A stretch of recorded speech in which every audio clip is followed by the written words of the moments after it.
तो हेलो दोस्तों, कैसे हैं आप लोग। उम्मीद कर रहे हैं कि आपकी जो तैयारी है वो अच्छे से चल रही है। ठीक है। ये वीडियो स्टार्ट करने से पहले मैं आपको ये बता देना चाहता हूँ कि ये जो वीडियो है वो यूपी पुलिस कांस्टेबल के लिहाज से काफ़ी ज़्यादा इम्पोर्टेंट है। इस वीडियो के अंदर हम पिछले कुछ दिनों में जो एग्ज़ाम हुआ था यूपी पुलिस कांस्टेबल की 17 फरवरी 2024 को जो एग्ज़ाम हुआ था, उस उस पेपर में जो जीएस का जो पोर्शन है, उस जीएस के पोर्शन को मैं सॉल्व करने वाला हूँ इस वीडियो के अंदर, और मैं आपको बताऊंगा। आप चाहे आप देख भी सकते हैं कि जो यूपी पुलिस में किस प्रकार से जीएस के क्वेश्चन पूछे जाते हैं और कैसे पूछे जाएंगे, उनका जो नेचर होगा वो कैसा होगा। ठीक है। तो आप इस वीडियो के एंड तक बने रहें और अच्छे से वीडियो को देखें और समझें। ठीक है। चलिए, अगर यह वीडियो आपको अच्छे लगे, आपको पसंद आए, तो आप लाइक शेयर सब्सक्राइब कर दीजिएगा। ठीक है। चलिए आगे बढ़ते हैं। हमारे सामने पहला क्वेश्चन ये है कि गोदान निम्नलिखित में से किस प्रसिद्ध लेखक द्वारा लिखा गया उपन्यास है। आप स्क्रीन में देख सकते हैं, ये हमारे मुंशी प्रेमचंद साहब हैं। और ये गोदान का जो फर्स्ट जो कवर होती है कुछ इस प्रकार से दिखता है आपको। ठीक है। काफ़ी फेमस है ये उपन्यास, गोदान उपन्यास। तो हमारा राइट आंसर जो होगा वो मुंशी प्रेमचंद होगा। मुंशी प्रेमचंद साहब ने गोदान को लिखे थे। ठीक है। चलिए आगे बढ़ते हैं। दूसरा क्वेश्चन हमारे सामने ये है कि निम्नलिखित में से कौन सा भारत का सर्वोच्च नागरिक पुरस्कार है। तो ऑप्शन ए भारत रत्न, पद्मश्री, पद्म विभूषण और पद्म भूषण। तो हमारे जो राइट आंसर होगा वो होगा ऑप्शन ए, भारत रत्न। ठीक है। भारत रत्न जो है वो भारत का सर्वोच्च नागरिक पुरस्कार है। ये कुछ इस प्रकार का जो आप फिगर आप देख सकते हैं। ठीक है। ये पीपल का पत्ता है और ये सूर्य का चक्र है। सूर्य चक्र जो है देख सकते हैं। ठीक है। अगला क्वेश्चन, निम्नलिखित में से कौन सा दिन भारत में संविधान दिवस के रूप में मनाया जाता है। काफी इंपॉर्टेंट, मतलब कौन सा दिन संविधान दिवस के रूप में मनाया जाता है भैया। ठीक है। संविधान दिवस। ठीक है। ऑप्शन ए 15 अगस्त, 26 नवंबर, 26 जनवरी और 30 दिसंबर। तो इस चारों ऑप्शन में आपको ये बताना है कौन से डेट को जो है कि संविधान दिवस मनाया जाता है। इसका आंसर देने से पहले मैं आपको कुछ बताना चाहता हूँ। आप देखो, क्या होता है ना कि 26 नवंबर, 26 26 नवंबर 1949 को, 26 नवंबर 1949 को हमारा संविधान बनकर रेडी हो गया था। ठीक है। हमारा जो संविधान है वो क्या हो गया, तैयार हो गया था। ठीक है, रेडी हो गया था। और इसमें संविधान सभा के जो ड्राफ्ट कमेटी के अध्यक्ष थे, ठीक है, संविधान सभा के प्रारूप समिति, प्रारूप प्रारूप ठीक है, प्रारूप समिति के जो अध्यक्ष थे, ठीक है, वो थे बाबा साहब अम्बेडकर। ठीक है। Doctor B.R. अम्बेडकर। ठीक है।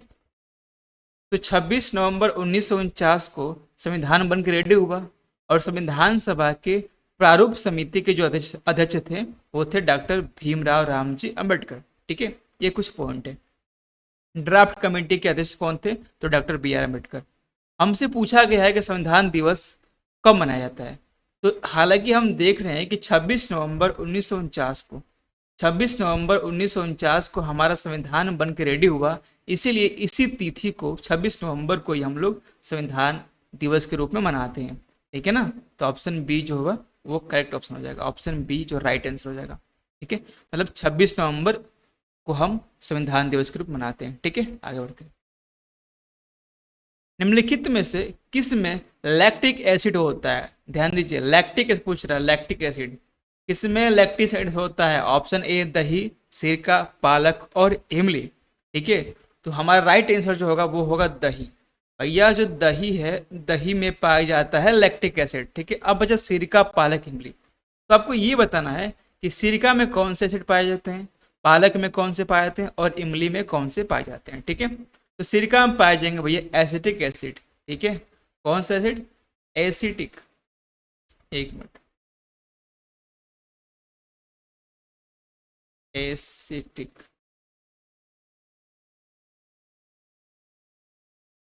सिरका में एसिटिक एसिड पाए जाएंगे। पालक में कौन से एसिड पाएंगे, तो पालक में पाए जाएंगे ऑक्जेलिक एसिड। ठीक है ना।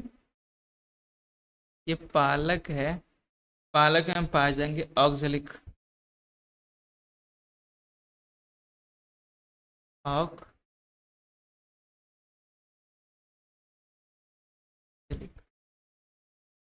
ऑक्जेलिक एसिड पाए जाएंगे, ठीक है। बचा इमली, तो इमली में पाया जाता है टार्टरिक एसिड, ठीक है ना। इमली पाए जाएंगे भैया टार्टरिक एसिड, टार्टरिक,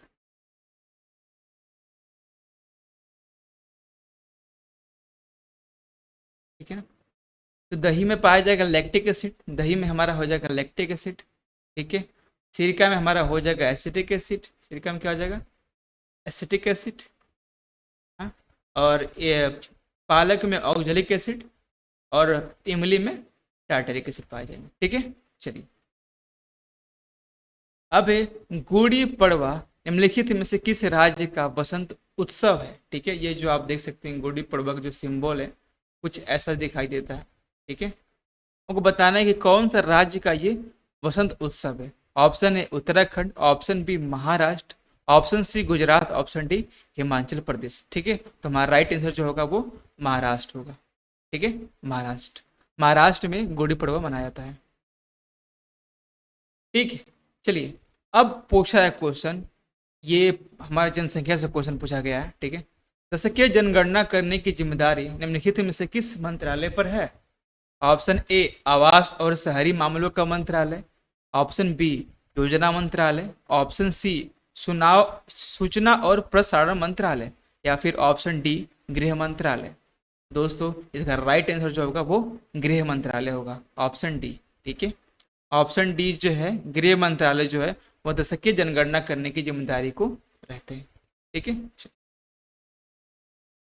राष्ट्रीय मानवाधिकार का मुख्यालय निम्नलिखित में से कहाँ स्थित है।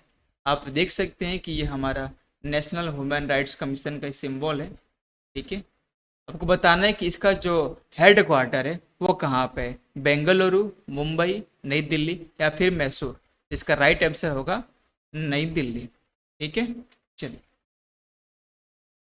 अगला क्वेश्चन है कि साइबर अपराध की शिकायत दर्ज करने के लिए हेल्पलाइन नंबर क्या है। अगर कोई साइबर क्राइम आपके साथ होता है तो उसके लिए कंप्लेन कर सकते हैं, शिकायत कर सकते हैं, तो उसका नंबर क्या आपको पता है, नहीं पता है, ये बहुत ही इंपॉर्टेंट क्वेश्चन है, आपको जानना भी चाहिए। ऑप्शन ए 1910, 1920, 1930 या फिर 1940, ठीक है। तो इसका राइट आंसर आपको बताना है, बताइए। तो इसका राइट आंसर जो होगा वो भैया 1930 होगा, ठीक है ना। 1930 यानी कि ऑप्शन सी 1930, ठीक है। चलिए आगे बढ़ते हैं।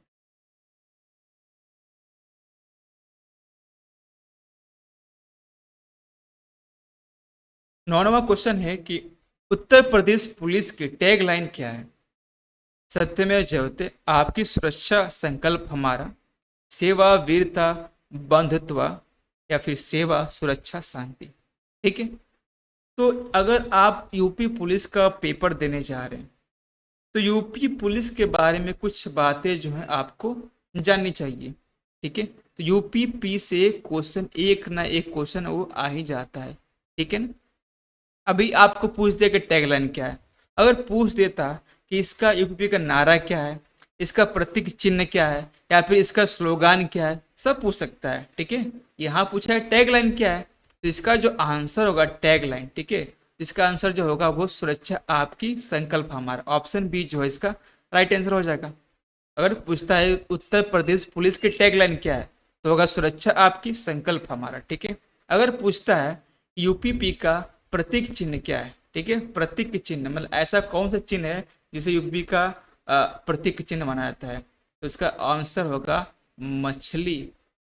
मछली जो है उत्तर प्रदेश पुलिस का प्रतीक चिन्ह है, सिंबल है, संकेत है, ठीक है। अगर पूछ देगा कि उत्तर प्रदेश पुलिस की नारा क्या है, ठीक है, क्या पूछेगा भैया, बोल देगा उत्तर प्रदेश पुलिस का नारा क्या है, ठीक है, नारा। तो क्या भैया का जो नारा है वो है सत्यमेव जयते, ठीक है, सत्यमेव सत्यमेव जयते, इसका जो नारा है, ठीक है।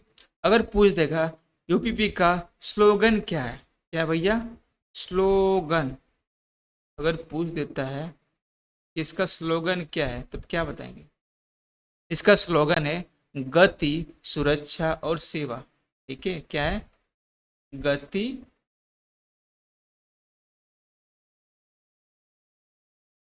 सुरक्षा और सेवा। ठीक है, तो तीन चार क्वेश्चन यहाँ से हो गए। ठीक है ना, टैग लाइन, सिंबल क्या है, नारा क्या है, स्लोगन क्या है। ठीक है, तो इसमें से एक ना एक क्वेश्चन आपके एग्जाम जो आने वाले हैं उसमें से एक ना क्वेश्चन, एक आराम से भी श्योर है आ जाएंगे। ठीक है, चलिए, तो क्वेश्चन हमारा क्या था, उत्तर प्रदेश पुलिस की टैगलाइन क्या है? तो ऑप्शन बी होगा, सुरक्षा आपकी संकल्प हमारा। ठीक है, अब है कि आर्यभट्ट अनुसंधान संस्थान अवलोकन विज्ञान निम्नलिखित में से उत्तराखंड के किस जिले में स्थित है? अल्मोड़ा, चंपावत, नैनीताल या फिर चमोली। तो आप देख सकते हैं कि यही हमारा जो आर्यभट्ट है, आर्यभट्ट अनुसंधान संस्थान है। ठीक है, ये उत्तराखंड के नैनीताल जिले में है। ठीक है ना, कहाँ पे भैया? नैनीताल जिले में है। तो ऑप्शन सी जो हमारा होगा करेक्ट हो जाएगा। ठीक है, सीधा सीधा जवाब नैनीताल। अब क्वेश्चन हमसे ये पूछ रहा है कि आपको ये बताना है कि G20 का फुल फॉर्म क्या है? G20 का फुल फॉर्म क्या है? ठीक है, तो आपको ये बताना है कि पहला होगा group of 20, be gathering of 20, या फिर ग्रांड 20, या फिर ग्लोरी ऑफ 20। ठीक है, तो इसका राइट आंसर क्या बताना है? इसका राइट आंसर जो होगा option A, a group of 20। A group of 20 इसका राइट आंसर है। ठीक है, मतलब कि G20 में टोटल 20 सदस्य हैं। विश्व भारत विश्व देश का सदस्य जो है बोल सकते हैं G20 में अ, कुल जो है ये 20 देशों का समूह है। G20 के सदस्य में 20 देश शामिल है। अब क्वेश्चन ये पूछ सकता है कि मान लीजिए कोई क्वेश्चन, मान लीजिए क्वेश्चन पूछेगा कि भारत पूछेगा कि भारत क्या G20 का सदस्य है? तो जी हाँ है। ये कैसे पता चला? आपको 20 देशों के जो जो फ्लैग है वो आपको दिखाई दे रहे हैं। ठीक है, तो 20 देश का नाम आपको याद होना चाहिए। अगर आपको याद होगा तभी आप इसका आंसर दे पाएंगे, नहीं तो फिर नहीं दे पाएंगे। ठीक है ना, तो इसका आंसर देना है। तो इसका आंसर कैसे देंगे? अब मान लीजिए, ठीक है, तो मान लीजिए कि इसमें जैसे कि अगर हम बात करें ए से कौन कौन से देश है, तो यहाँ पे ए से अर्जेंटीना हो जाएगा। अर्जेंटीना, अर्जेंटीना हो जाएगा, अर्जेंटीना। ठीक है, ऑस्ट्रेलिया, अर्जेंटीना, ऑस्ट्रेलिया, और 20 होगा ब्रिटेन, ब्राजील। ठीक है ना, 20 क्या हो जाएगा भैया? ब्रिटेन, ब्रिटेन हो जाएगा, ब्राज़ील हो जाएगा। ठीक है, ब्रिटेन, ब्राज़ील। आप नाम को लिख लीजिए। ठीक है, यहाँ पे स्पेस नहीं मेरा लिखने के लिए, तो मैं लिख देता। आप नाम लिख लीजिए, Argentina, Australia, Britain, Brazil, Canada, China. ठीक है, डी से तो कुछ है नहीं, ई से भी नहीं है, एफ फ्रांस होगा। ठीक है, जर्मनी होगा, इंडिया, इंडोनेशिया, इटाली, जापान। ठीक है, मैक्सिको, रसिया। ठीक है, south Korea, south Arabia, south Africa, Turkey, United state of America, अफ्रीकी संघ और यूरोपीय संघ। ठीक है, तो ये 20 कंट्री के टोटल नाम है। आप याद कर सकते हैं, कहीं भी गूगल कर लीजिएगा, पता चल जाएगा। ठीक है, चलिए, अब पूछा है कि भारत का सबसे बड़ा अंतर्विभागीय अभिसरण कार्यक्रम ऑपरेशन कायाकल्प निम्नलिखित में से किस राज्य सरकार द्वारा शुरू किया गया था? ठीक है, हिमाचल प्रदेश, उत्तर प्रदेश, गुजरात या फिर महाराष्ट्र। तो हमारा राइट आंसर जो होगा वो होगा उत्तर प्रदेश। ठीक है, भारत में राष्ट्रीय व्यापी जीएसटी का विचार सबसे पहले निम्नलिखित में से किसके द्वारा प्रस्तावित किया गया था? केलका टास्क फोर्स, सी रागा राजन समिति, बेजल समिति और रेकी समिति। ठीक है, तो इसका राइट आंसर जो होगा वो केलका टास्क फॉर्म होगा। ठीक है ना, क्या होगा भैया? केलका टास्क फॉर्म। अब ये बहुत ही अच्छा क्वेश्चन पूछा है कि निम्नलिखित भारत के निम्नलिखित पड़ोसी देशों में से कौन भारत के साथ भूमि साझा नहीं करता है? ठीक है, मतलब भारत का ऐसा कौन सा पड़ोसी देश है जो भारत के साथ भूमि साझा नहीं करता है? ठीक है, तो आप स्क्रीन पर देख सकते हैं कि हमारा जो इंडिया है, एक मिनट थोड़ा मैं पेन चेंज कर लेता हूँ। कौन सा सही रहेगा? ब्लैक। ब्लैक जो है,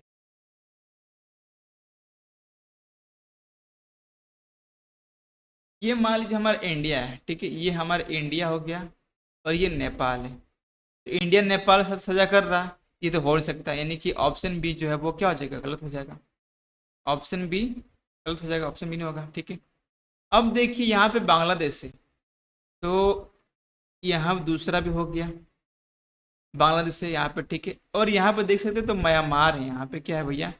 यहाँ 3 नंबर म्यांमार भी साझा कर रहा है, यहाँ भूटान भी साझा कर रहा है, ठीक है।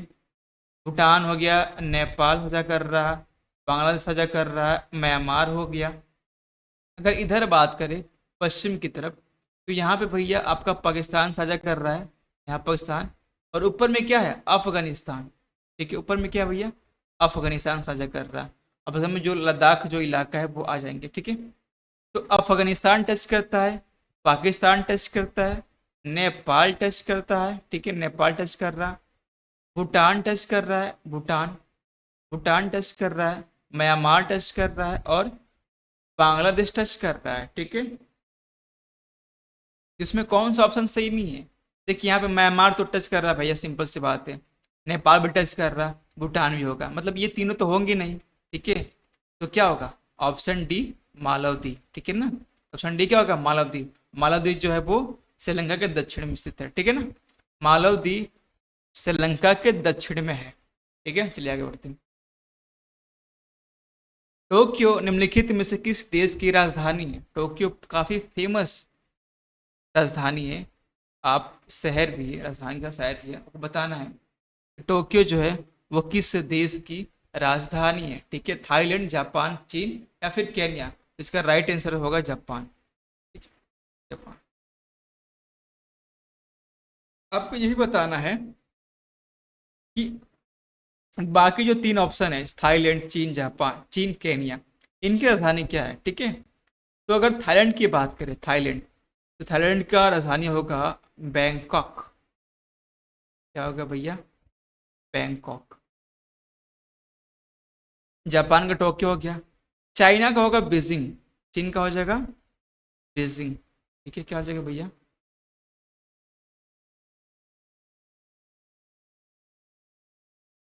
बीजिंग। और केन्या का होगा नेरोबी। क्या हो जाएगा भैया?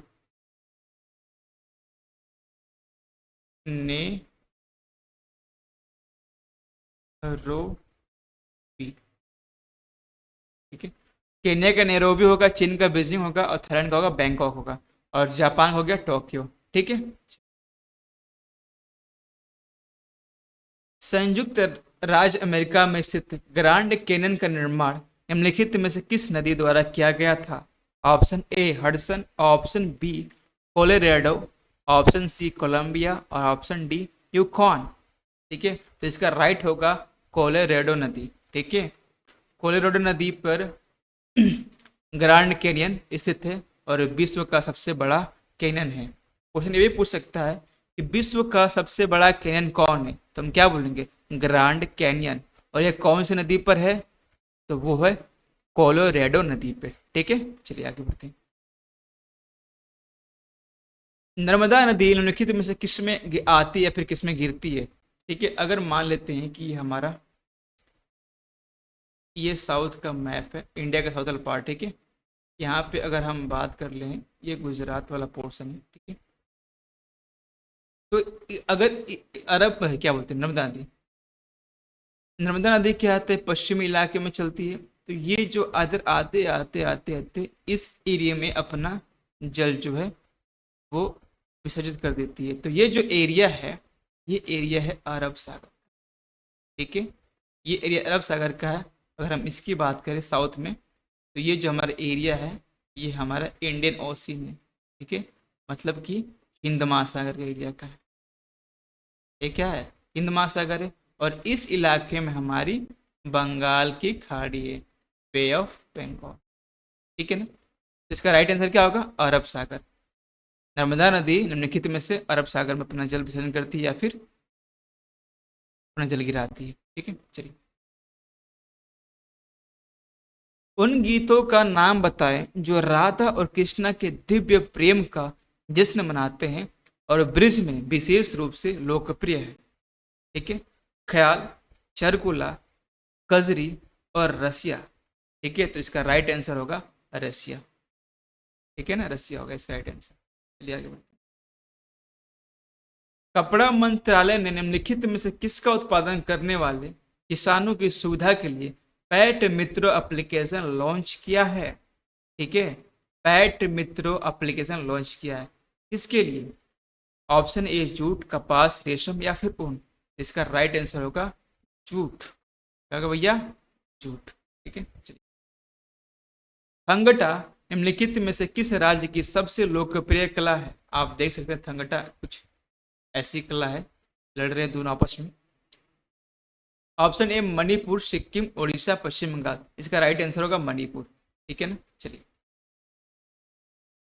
निम्नलिखित में से किसने संविधान के प्रत्येक पृष्ठ की सीमाओं को डिजाइन किया था और इसे कलाकृतियों से सजाया था? ठीक है, option A Shri Nandlal Bose, option B Shri Prem Bihari Narayan Raizada, option C Shri Syed Haidar Raizada या फिर श्री जैमिनी रॉय। ठीक है, तो इसका राइट आंसर होगा नंदलाल बोस। ठीक है, चलिए। 2016 में विमुद्रीकरण के समय भारत के प्रधानमंत्री कौन थे? मतलब कि जब नोटबंदी हुआ था भारत में, ठीक है, 2016 में जब नोटबंदी हुआ था तो उस समय भारत के प्रधानमंत्री कौन थे? सभी जानते हैं, नोटबंदी से सभी परेशान भी थे लोग। इसका राइट आंसर जो है नरेंद्र मोदी होगा। इन्होंने साहब ने रात में जो है कि अनाउंसमेंट करवा दिया था कि 500 अरे फिर 1000 के नोट जो है बंद करवा दिया जाए, 500 नोट बंद करवा दिया जाए। तो नए नए जो है कि 500 और 2000 के नोट निकले थे। ठीक है ना। प्रभावती देवी गुप्त साम्राज्य के निम्नलिखित शासकों में से किसकी बेटी थी? कुमारगुप्त, समुद्रगुप्त, स्कंदगुप्त और चंद्रगुप्त द्वितीय। तो इसका राइट आंसर होगा ऑप्शन डी चंद्रगुप्त द्वितीय। ठीक है। ऐसी अर्थव्यवस्था जिसमें निजी क्षेत्र और सरकारी दोनों हो। ठीक है ना, ध्यान दीजिएगा। ऐसी अर्थव्यवस्था जिसमें निजी क्षेत्र और सरकारी दोनों हो निम्नलिखित में से किस नाम से जानी जाती है? आउटक्रॉस्ट इकोनॉमी, हाइब्रिड इकोनॉमी, मर्ज इकोनॉमी या फिर मिक्स्ड इकोनॉमी। तो इसका राइट आंसर होगा मिक्स्ड इकोनॉमी। मिक्स्ड इकोनॉमी के अंदर जो है कि आप निजी और सरकार दोनों आती है। ठीक है। रविंद्रनाथ टैगोर ने भारतीय राष्ट्रीय आंदोलन की निम्नलिखित में से किस घटना के बाद अपनी नाइटहुड त्याग दी थी और अपना दर्द और गुस्सा व्यक्त किया था? सभी जानते हैं, यह काफी इतिहास में काफी फेमस रहा है, जलियांवाला बाग हत्याकांड। जलियांवाला बाग नरसंहार जिसको बोलते हैं, ये जो है ये पंजाब के अमृतसर इलाके में। ठीक है ना, ये पंजाब के अमृतसर इलाके में कहा जाता है कि उस समय जलियांवाला बाग में लोग बैसाखी का त्यौहार मना रहे थे, कुछ मीटिंग कर रहे थे। तो उसमें जो है कि आपको रोलेक्ट एक्ट जो है उसका विरोध करने के लिए वहाँ पर लोग तैयार थे। रोलेक्ट रोलेक्ट रोलेक्ट एक्ट। ठीक है। जलियांवाला बाग हत्याकांड कब हुआ था? तो 1919 में हुआ था। ठीक है। इसके विरोध में अब वहाँ पे मीटिंग हो रही थी, तो रोलेक्ट एक्ट कानून के विरोध में मीटिंग हो रही थी। और सबसे इम्पोर्टेंट क्वेश्चन, यहाँ पे गोली किसने चलवाई थी? यहाँ पे गोली जो है जनरल डायर ने चलवाई थी। ठीक है, जनरल डायर ने गोली चलवाई थी। ठीक है, तो इससे ठीक है जो था काफी दुखद मय घटना है ये। चलिए आगे बढ़ते हैं। नीली क्रांति निम्नलिखित में से किससे संबंधित है? कपास, डेयरी, मत्स्य पालन या फिर जल प्रदूषण। ये तो भैया होगा नहीं, जल प्रदूषण पहले बात तो होगा नहीं। ऑप्शन 3 है, इसका राइट आंसर होगा मछली उत्पादन, मछली पालन उत्पादन होगा इसका राइट आंसर। ठीक है। निम्नलिखित में से किस एप्लीकेशन का उद्देश्य नागरिकों के डिजिटल वॉलेट को डिजिटल दस्तावेज तक पहुंच प्रदान करके नागरिकों को डिजिटल सशक्तिकरण करना है। ठीक है, ऑप्शन ए मतदाता हेल्पलाइन, डिजिटल लॉकर या फिर डिजी लॉकर, उमंग या फिर PMO इंडिया। इसका जो राइट आंसर है वह है डिजी लॉकर। ठीक है ना, क्या है भैया, डिजी लॉकर। हाल ही में उत्तर प्रदेश में निम्नलिखित में से किस जिले में सबसे पहले गर्ल्स सैनिक स्कूल का उद्घाटन किया गया है? ठीक है ना, तो आपको बताना है कि इसका राइट आंसर कौन सा होगा। आगरा, मथुरा, कानपुर और सीबीएसई, तो लखनऊ। तो इसका राइट आंसर जो होगा वो मथुरा होगा। ठीक है ना भैया, क्या होगा, मथुरा। मथुरा में अभी गर्ल्स सैनिक स्कूल खोला गया है। ठीक है, और इसमें जो पढ़ाई की जो माध्यम होगा वो होगा सीबीएसई बोर्ड पर। सीबीएसई बोर्ड पर जो है कि इसमें पढ़ाया जाएगा। ठीक है, निम्नलिखित में से किस बैंक ने रूपे नेटवर्क पर भारत का पहला सहकारी क्रेडिट कार्ड लॉन्च किया है? कौन सा बैंक बताना है आपको। ठीक है, इसका राइट आंसर होगा इंडसलैंड बैंक। IndusInd bank. ठीक है ना, निम्नलिखित में से टाटा स्टील लिमिटेड के संस्थापक कौन थे? काफी इंपॉर्टेंट क्वेश्चन है। पहले तो आपको ये बताना है कि ये जो टाटा स्टील कंपनी है ये भारत के किस स्टेट में है। ठीक है, तो ये भैया झारखंड में है। झारखंड के जमशेदपुर इलाके में। यहाँ पे जमशेद, एक मिनट,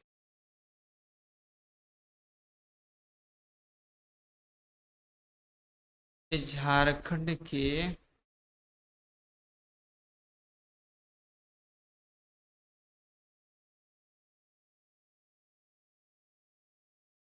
जमशेदपुर इलाके में।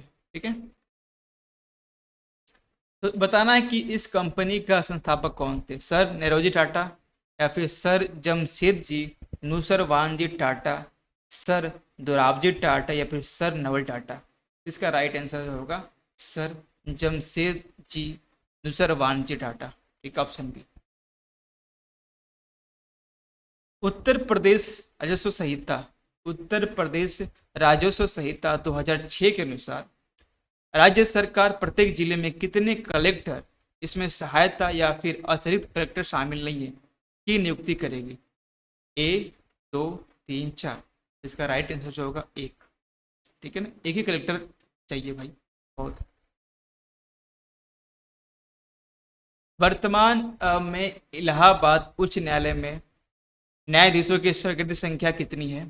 ठीक है, तो इसका जो आपका आंसर है इसको आपको कमेंट बॉक्स में बताना है। ठीक है ना, कि वर्तमान में इलाहाबाद उच्च न्यायालय में न्यायाधीशों की स्वीकृत संख्या कितनी है। ठीक है ना भाई, तो आपको इसका आंसर जो है वो कमेंट बॉक्स में बताना है। ठीक है ना, चलिए।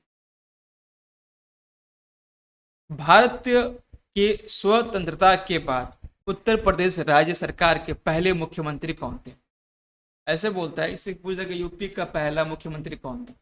ठीक है, जब भारत आजाद हो उसके बाद।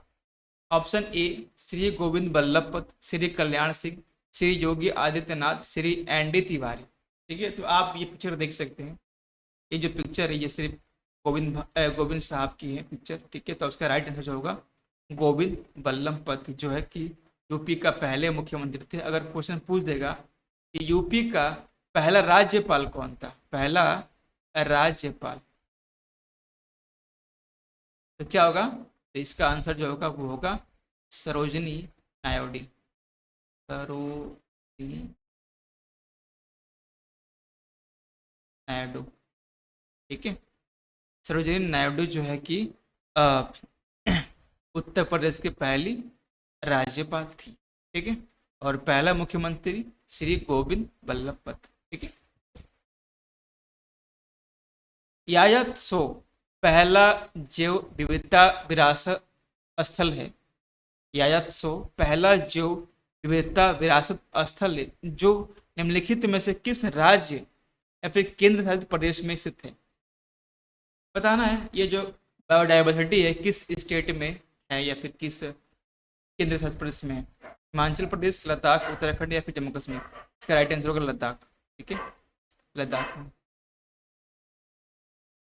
निम्नलिखित में से कौन सी एक व्यापक और दूरदर्शी पहल है जिसका उद्देश्य उत्तर प्रदेश राज्य में सुरक्षा और आत्मनिर्भरता के लिए महिलाओं को सशक्त बनाता है या फिर बनाना है। यहाँ पे एक डबल हो गया है टाइपिंग। चलिए, option A mission Shakti, option B mission Sunita, option C mission Bamini, option D mission Vanita. तो इसका राइट आंसर होगा मिशन शक्ति। ठीक है। उत्तर प्रदेश की राज्य सीमा निम्नलिखित में से किस राज्य की सीमा को नहीं स्पर्श करती है? या फिर उत्तर प्रदेश ऐसा क्वेश्चन पूछ सकते हैं, या फिर उत्तर प्रदेश कौन से राज्य को टच करता है? आप देखिए पहले, यहाँ देखिए, ये यूपी का मैप है। ठीक है, ये यूपी का मैप भैया। ठीक है, इधर हम देखते हैं इस पोर्शन में, अगर हम देखें पूर्व में, तो पूर्व में इधर बिहार है। ठीक है, इधर हमारा झारखंड है। ठीक है, झारखंड दिख रहा है आपको। और ये इधर क्या है? छत्तीसगढ़। यहाँ पे क्या है? छत्तीसगढ़ है। और ये हमारा एमपी है। ठीक है, हमारा एमपी है। और अगर इधर बात करें हम, तो यहाँ पे हमारा राजस्थान है। और ये इलाका जो हमारा हरियाणा है, क्या भैया? हरियाणा, HRR हरियाणा है। और नॉर्थ में क्या है? नॉर्थ में हमारा उत्तराखंड है। ठीक है, क्या भैया? उत्तराखंड, नॉर्थ में उत्तराखंड है। हिमाचल प्रदेश की सीमा काफ़ी कन्फ्यूजन दे रही है। ये कन्फ्यूजन हिमाचल प्रदेश है कि नहीं, आपको ये इसका जवाब कमेंट बॉक्स में देना है। ठीक है, तो हम देखें मुख्य रूप से बिहार, झारखंड, छत्तीसगढ़, MP, राजस्थान, हरियाणा और उत्तराखंड आपको टच करता है। ठीक है, इसमें बताना है कि कौन सा। अच्छा, ये तो ऑप्शन सिंपल सी बात है भाई, ये तेलंगाना होगा नहीं। तेलंगाना तो साउथ में पड़ता है ना, साउथ में तेलंगाना कहाँ से होगा? ठीक है, चलिए आगे बढ़ते। दक्षिण भारत की सबसे ऊंची चोटी अन्नामुडी है जो निम्नलिखित में से किस पर्वत श्रृंखला में स्थित है? Velikonda range, Balaghat range, Nilgiri range या फिर विंध्य रेंज। ठीक है, तो इसका अगर लोकेशन पता है तो आप इसका आंसर बता देंगे, नहीं पता है तो आपको आंसर बता दे रहे हैं। इसका जो ऑप्शन होगा वो नीलगिरी होगा। नीलगिरी में दक्षिण भारत की सबसे ऊंची चोटी अन्नामुडी स्थित होती है। नीलगिरी क्या है? आप देखिए, यहाँ पे नीलगिरी दिखाए थे आप, देखिए यहाँ पे है नीलगिरी। ठीक है, ये पोर्शन नीलगिरी का है। ठीक है, यहीं पे नीलगिरी जो है दिखाई देती है पर्वत श्रृंखला। और यहीं पे जो छोटी है अन्नामुडी दिखाई देती है। अन्नामुडी है, अन्नामलाई है, कार्डमम हिल्स है, और जितने सारे हिल्स है ना सब आपको यहाँ पर दिख जाएंगे। तो नाम और जो भी है आप इसको स्क्रीनशॉट लीजिएगा। ठीक है, या फिर पढ़ लीजिएगा। इसका राइट आंसर जो होगा वो नीलगिरी पर्वत होगा। ठीक है ना। चलिए, तो उम्मीद करते हैं कि अपनी जो तैयारी है वो आप अच्छे से कर रहे हैं। और जो आने वाला जो एग्ज़ाम है यूपी पुलिस कांस्टेबल की, आप अच्छे से एग्ज़ाम दीजिए। ठीक है, मिलते हैं नेक्स्ट वीडियो में नेक्स्ट पेपर को लेकर के। थैंक यू, अलविदा।